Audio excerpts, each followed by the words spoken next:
Good morning everyone, my name is Fahmi from SMA Negeri 1 Banjatnegara, and today I'm participating in NSDC 2026 as the opposition team. And today's motion is, this House regrets OpenAI's transition toward a for-profit structure, and standing as the opposition team, we firmly oppose today's motion. Before I begin, let us clarify one important thing. We are not standing here to say that profit is always good, we are not saying that AI has no risk, and we are not claiming that corporations are perfect. AI absolutely carries risk. It can disrupt jobs, spread misinformation, and be misused by powerful actors. But this debate is not about whether AI is risky. This debate is about which structure is more realistic and more capable of developing a safe, sustainable, and globally competitive AI. And today, proposition gives us a world built on idealism. Meanwhile, we give you a real world, because their entire case depends on one flawed assumption, that non-profit organizations are automatically ethical, while for-profit organizations are automatically harmful. But they never actually prove this. In reality, what determines whether AI is safe is not merely whether a company earns profit. It is regulation, accountability, transparency, public scrutiny, technological capability, and sustainable funding. And proposition fails to explain how their models achieves these things better than ours.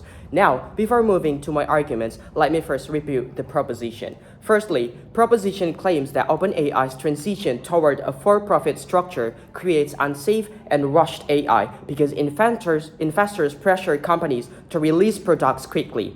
But this argument ignores one fundamental reality, that developing safe AI is extremely expensive. Safety research itself requires a massive computing power, large-scale testing systems, cybersecurity teams, red teaming, and thousands of highly skilled researchers. Without sufficient funding, you do not magically get safer AI, because in fact, you may get worse AI because companies no longer have the resources necessary to properly test and align their systems. Proposition attempts to solve this by saying, oh, investment will still exist through grants, donations, loans, or partnership. But this is deeply unrealistic.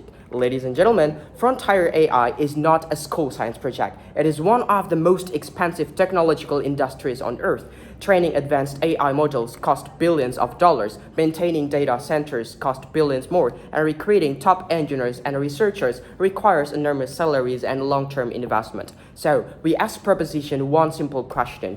Why would investors continuously pour billions of dollars into AI development if their returns are capped? They receive no meaningful ownership, and they hold a little influence over company decisions.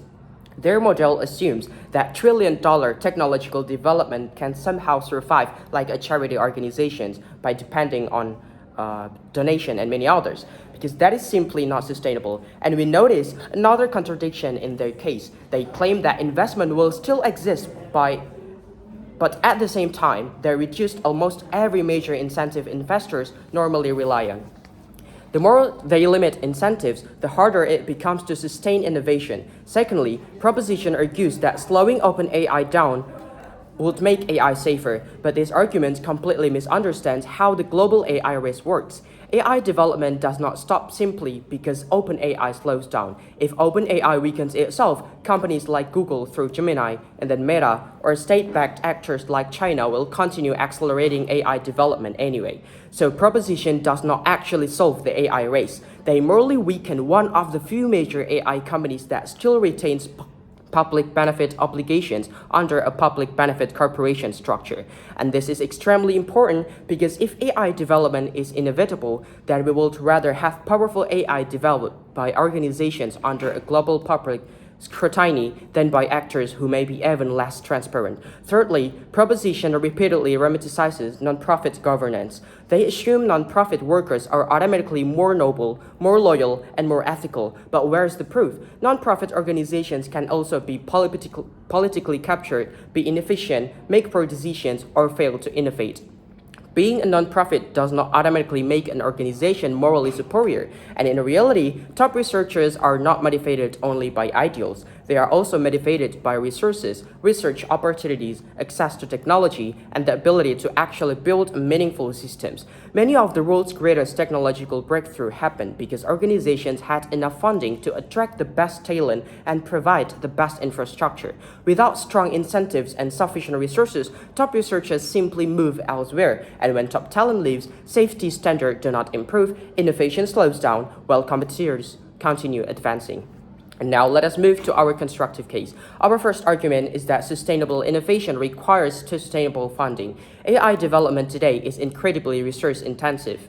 To train advanced AI systems, companies require supercomputers, data centers, specialized chips, global engineering system, and years of continuous research. A purely non-profit-oriented structure cannot reliably sustain this level of competition over time, and this matters because AI is not developing in isolation. If OpenAI lacks sufficient funding, it risks falling behind other companies and governments that do not share the same public interest commitments. So paradoxically, proposition the world may actually produce less ethical AI globally because more aggressive actors dominate the field instead. At least under a public benefit corporation model, OpenAI still balances profit incentives, long-term sustainability, and legal obligations toward public benefit. In other words, this transition is not a betrayal of OpenAI's mission. It is a mechanism to preserve it. Our second argument is that larger and more visible companies are easier to regulate and hold accountable. Proposition keeps portraying for-profit companies as secretive violence, but in reality, large global companies face constant media attention, international criticism, government investigations, public pressure, and legal accountability. When OpenAI makes mistakes, the entire world notices. That level of scrutiny creates a pressure to improve safety standards. Meanwhile, smaller companies or state-controlled actors may operate with far less transparency. So proposition solution does not eliminate danger. It simply shifts power towards actors who may care even less about ethics and public welfare. And now let us compare the worlds on both sides. On proposition side, AI development slows for one company, but the global race continues anyway. Investment becomes less sustainable, innovation weakens, and more aggressive actors gain advantage. On our side, OpenAI retains both access to large-scale investment and legal public benefit responsibilities. This means AI development remains a competitive, well-funded, visible, and easier to regulate. Finally, let us waive this debate. So proposition asks you to choose moral symbolism over practical reality. Their world assumes that investors will endlessly fund AI without meaningful returns. Competitors will somehow slow down together, and non-profit governance is automatically wise and ethical. But none of these assumptions are proven. Our side recognizes the reality of the modern AI race. AI development will continue regardless of whether OpenAI remains non-profit or not. Therefore, the real question is not can we stop profit entirely? The real question is which structure most realistically allows AI to remain innovative, competitive, visible, and accountable at the same time. And that is why the public benefit corporation model is the more sustainable and responsible path forward. Because weakening one of the few major AI companies that still retain public benefit obligations does not make humanity safer. It merely hands the future of AI to actors that may care even less. For all those reasons, we proudly oppose today's motion. Thank you.